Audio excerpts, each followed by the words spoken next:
Donc qui faisait partie en fait des consultants qui avec les 20 forces de sécurité avaient permis d'élaborer 2 guides sur la sécurité routière. Donc à l'époque le projet se déroulait simultanément au Sénégal et au Burkina Faso. Je reviens sur la question CNRSI.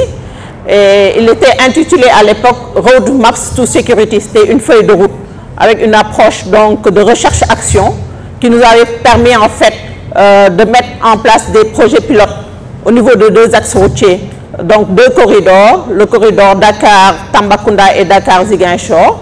Et à la suite de 2 ans avec des résultats probants, le bailleur en fait nous a autorisé donc à rajouter 2 autres corridors et c'est comme ça que nous avons rajouté le corridor Dakar-Saint-Louis et Dakar-Matam. Avec toujours une approche inclusive et je tiens à remercier personnellement monsieur le directeur aujourd'hui de l'ANASER. À l'époque, il était directeur des transports routiers DTR et il a toujours accompagné le projet.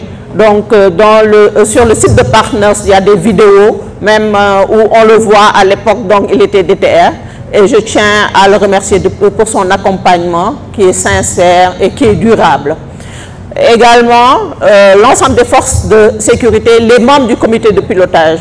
Donc le comité de pilotage était dirigé d'abord par le doyen Thiam, qui était l'ancien président du CETUD.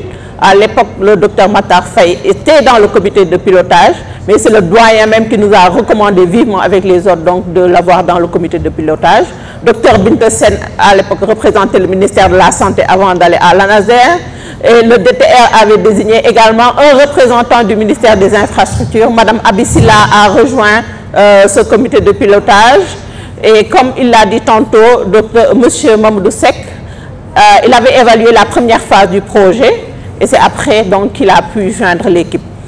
Les points focaux, donc le projet donc, a mis en place donc, des points focaux dans les 10 régions aujourd'hui du Sénégal, avec des comités de veille composés de 4 à 5 personnes.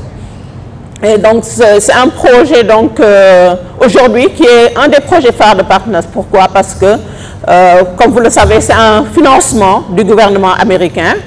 Et lorsqu'il y a en fait coup d'État, donc lorsque l'ordre constitutionnel n'est pas respecté, il retire certains financements et c'est comme ça que le Burkina ne fait plus partie en fait de ce projet.